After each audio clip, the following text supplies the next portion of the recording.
Assalamualaikum warahmatullahi wabarakatuh. Perkenalkan, saya Susi Kanulul Uman dengan 3 NIM akhir 249. Di sini saya akan mempresentasikan analisis saya untuk UAS akuntansi forensik, di mana di sini analisis pasca dari Chromebook. Nah, sekarang saya akan langsung masuk ke soal pertama, yaitu mengenai digital forensik dan cybercrime management legal issues. Di mana di sini yang ditanyakan di soal ini adalah bagaimana digital forensik membantu membuktikan adanya kecurangan pada pengadaan Chromebook. Nah, di sini ada terdapat beberapa analisis sekitar 5. Yaitu yang pertama ada metadata. Pertama, untuk analisis metadata ini dijelaskan bahwasannya setiap file digital itu mempunyai metadata yang berisi informasi seperti siapa pembuat file, kapan dibuatnya, dan kapan dieditnya. Nah, dalam kasus Chromebook ini, metadata digunakan untuk melihat apakah dokumen spesifikasi Chromebook benar-benar digunakan oleh pihak Kemendikbud atau justru dibuat atau diedit oleh vendor itu sendiri. Kalau ternyata vendor ikut membuat spesifikasi, maka ada indikasi bahwa vendor sudah dilibatkan sejak awal dan tender tidak berjalan sesuai independensi. Jadi dapat kita simpulkan bahwasannya metadata ini dipakai dipakai untuk mencari bukti adanya pengaturan spesifikasi agar menguntungkan vendor tertentu gitu. Lalu di sini teknik kedua ada di konstruksi sistem LPSI, di mana LPSI ini dia menyimpan riwayat aktivitas pengguna. Nah, dari data itu, investigator bisa melihat siapa yang login, siapa yang mengubah data, kapan perubahan tersebut dilakukan. Dalam kasus Chromebook ini, rekonstruksi ini digunakan untuk melihat apakah ada perubahan dokumen setelah tender tutup atau ada aktivitas yang tidak wajar dalam proses lelangnya. Jadi dapat disimpulkan lagi bahwasannya LPSI ini digunakan untuk membuktikan apakah proses tender berjalan normal atau ada manipulasi. Lalu setelah itu ada pemeriksaan log server, di mana log server ini berisi catatan aktivitas sistem yang dari log server ini kita bisa ketahui alamat IP pengguna, waktu akses, dan aktivitas yang dilakukan. Dalam kasus Chromebook ini, log server digunakan untuk mencari bukti kolusi. Misal, akun evaluator dan vendor ternyata mengakses sistem dari IP yang sama. Kalau itu terjadi, bisa dikatakan bahwasanya ada indikasi bahwa mereka melakukan kerjasama.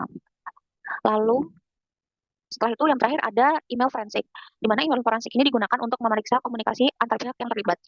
Dalam kasus Chromebook ini, email diperiksa untuk melihat apakah ada komunikasi antara pejabat pengadaan dan vendor sebelum pemenang tender diumumkan. Kalau ada, itu bisa menjadi bukti adanya pengaturan tender. Lalu untuk yang nomor satu yang B yaitu tantangan hukum, legal issues dalam menjaga integritas bukti digital. Di sini yang kita bahas itu bukan lagi gimana cara menemukan buktinya, tapi bagaimana supaya bukti digital itu bisa diterima dan dipakai di pengadilan. Jadi fokusnya di sini kita adalah ke keabsahan buktinya. Nah, lalu kita misalkan penyidik sudah menemukan bukti-buktinya seperti email antara vendor dan pejabat, log LPSA, metadata dokumen spesifikasi, dan data Google Cloud. Lalu di sini supaya hakim bisa percaya, maka hakim harus yakin bahwasannya bukti itu asli, tidak diedit, lalu diperoleh dengan prosedur yang benar dan atau sudah sesuai. Maka di sini ada beberapa tantangan hukum yang sudah saya paparkan di sini. Yang pertama, bukti harus sesuai UU ITE, yang mana dalam kasus Chromebook ini, email atau web server bisa dijadikan alat bukti, tapi cara pengambilannya harus sesuai aturan hukum. Kalau penyidik mengambil data tanpa prosedur yang benar, pengacaraan terdakwa bisa menggugat keabsahan bukti tersebut, karena terhitungnya bukti yang ilegal gitu. Lalu yang kedua ada hash value. Nah, hash value ini digunakan untuk membuktikan bahwa file yang diperiksa sekarang sama dengan file saat pertama kali disita. Jadi tidak ada manipulasi gitu di antara saat prosesnya. Nah, contohnya misalnya penyelidik mengambil evaluasi email dari server, lalu dibuat hash. Kalau hash hari ini dan hash saat pertama penyitaan sama, berarti email tidak berubah. Dalam Chromebook ini penting karena bukti utamanya banyak berupa data digital. Lalu ada data digital mudah hilang. Dalam kasus Chromebook ini, bukti bisa berupa log server FSA, aktivitas Google Cloud, dan email. Masalahnya data tersebut gampang untuk terhapus, tertimpa data baru, atau berubah otomatis oleh sistem. Itu harus hati-hati.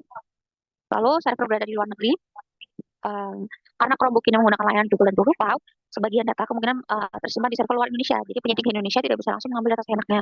Harus melalui prosedur hukum dan kerjasama antar negara atau MLA, maka proses pengumpulan bukti bisa sedikit lebih sulit dan lebih lama. Lalu yang terakhir membutuhkan ahli forensik. Hakim tidak otomatis mengerti arti dari hash, log server, metadata, dan cloud computing. Karena itu diperlukan ahli digital forensik, di mana mereka akan menjelaskan pengertian dari data ini, kayak data yang ditemukan itu gimana, atau itu asli atau enggak, cara mendapatkannya kayak gimana, hasil analisisnya kayak gimana gitu, untuk meyakinkan hakimnya. Baik, itu tadi adalah soal nomor satu. Sekarang kita masuk ke soal nomor dua. Nah, di sini soal nomor dua itu adalah proper evidence management, di mana di sini yang kita analisis, yang kita cari di sini adalah bagaimana cara mengelola barang bukti supaya tetap sah dan bisa dipakai di pengadilan.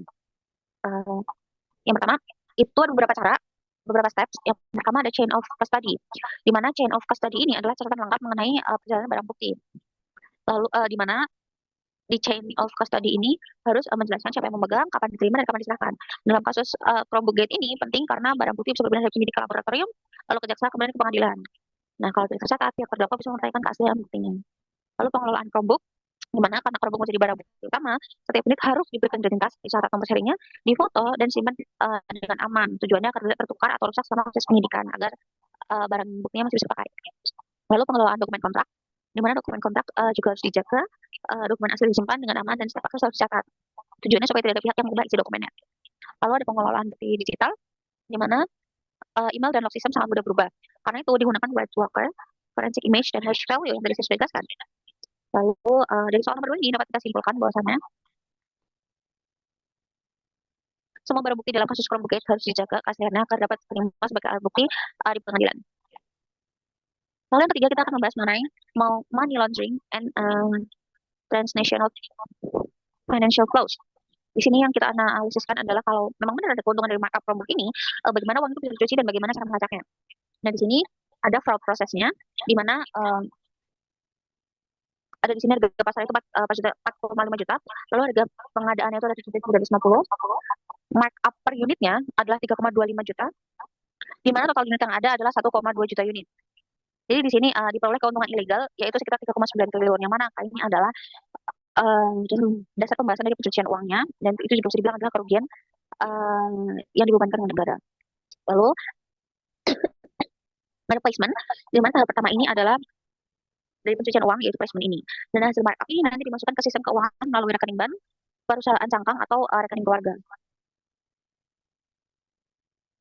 Lalu langkah kedua adalah layering, di mana dipindahkan berkali-kali agar asal-usulnya itu susah dilacak atau jadi tidak jelas. Misalkan kayak gue pindah antar rekening, antar negara, atau bahkan dipindah ke aset kripto. Lalu yang terakhir ada integration, di mana integration ini adalah dana yang sudah dibersihkan tadi digunakan untuk membeli properti, saham, atau bisnis. Jadi uangnya diputar, jadi nanti secara nggak langsung mendapatkan kekayaan yang legal dari uang tersebut gitu. Jadi dari soal nomor 3 ini dapat kita simpulkan bahwasannya jika terdapat hasil korupsi dari markup Chromebook, uang tersebut kemungkinan dicuci melalui placement, layering, dan integration yang sudah saya jelaskan tadi, sehingga akuntan forensik harus melacak seluruh aliran dananya dengan teliti. Oke, lalu kita masuk ke soal nomor 4, yaitu economic damage dan commercial damage, di mana di sini yang kita bahas adalah kerugian apa saja yang muncul akibat kasus Chromebook ini. Nah, yang pertama kita akan membahas mengenai economic damage dulu, di mana economic damage adalah kerugian yang ditimbulkan dan berefek ke negara. Lalu di sini yang pertama ada kerugian dari markup, di mana harga pengadaan lebih tinggi dari harga pasar, akibatnya negara membayar lebih mahal sekitar 3,9 triliun. Tadi hitungannya sudah saya lampirkan. Lalu ada kerugian fungsional. Nah, di sini banyak Chromebook itu tidak bisa digunakan secara optimal. Di sini diasumsikan yang tidak bisa digunakan adalah 40% perangkat mengalami hambatan penggunaan. Artinya negara sudah mengeluarkan uang, tapi manfaatnya betul tidak maksimal. Ini total estimasi economic damage kalau diuangkan itu 7,6 sampai 9,1 miliar triliun, maaf. Lalu kita akan membahas tentang commercial damage. Nah, di sini commercial damage adalah kerugian yang dibebankan kepada vendor kompetitor, di mana vendor yang sebenarnya memenuhi syarat kehilangan, di mana vendor yang sebenarnya memenuhi syarat mereka kehilangan kesempatan untuk memperoleh kontrak karena tender diduga tidak berjalan secara fair, tidak adil. Mereka kehilangan potensi keuntungan, biaya penyusunan tender, dan juga peluang bisnisnya. Jadi dapat kita simpulkan bahwasannya kasus Chromebook Gate ini tidak hanya merugikan negara, tetapi juga merugikan vendor lain yang mengikuti tender secara jujur terutamanya. Lalu di sini kita akan membahas soal nomor 5, mengenai litigation service provided by accountants. Di sini yang kita analisiskan, yang kita diskusikan adalah apa peran akuntan forensik ketika kasus Chromebook Gate ini masuk ke proses hukum. Dan di sini ada beberapa segmen. Yang pertama ada pra persidangan, di mana akuntan forensik ini melakukan investigasi, kegiatannya memeriksa kontrak, memeriksa aliran dana, membandingkan harga pasar, dan menghitung kerugian negara. Tujuannya untuk mengumpulkan bukti dan memperkuat dakwaan. Lalu ada penyusunan LAKN, yaitu laporan audit kerugian negara, di mana laporan ini menjadi dasar jaksa menjelaskan berapa kerugian negara akibat pengadaan Chromebook ini. Lalu menjadi saksi ahli. Di mana saat sidang akuntan forensik menjelaskan cara menghitung kerugiannya, hasil investigasi, dan juga arti transaksi keuangan yang ditemukan. Lalu menjaga objektivitas, di mana akuntan forensik ini harus tetap berpegang pada data dan tidak boleh memihak kepada siapapun. Jadi di sini akuntan forensik memihak kepada faktanya, kepada buktinya gitu, jadi tidak memihak kepada siapapun. Nah, dari soal nomor 5 ini dapat kita simpulkan bahwasannya dalam kasus Kerbukit ini, akuntan forensik berperan mulai dari investigasi dari pra persidangan, perhitungan kerugian negara, penyusunan laporan sampai menjadi saksi ahli di dalam persidangannya. Jadi itu tadi jawaban saya dan em, presentasi saya mengenai kasus Kerbukit ini. Terima kasih, sekian dari saya. Apabila ada kekurangan saya mohon maaf. Wassalamualaikum warahmatullahi wabarakatuh.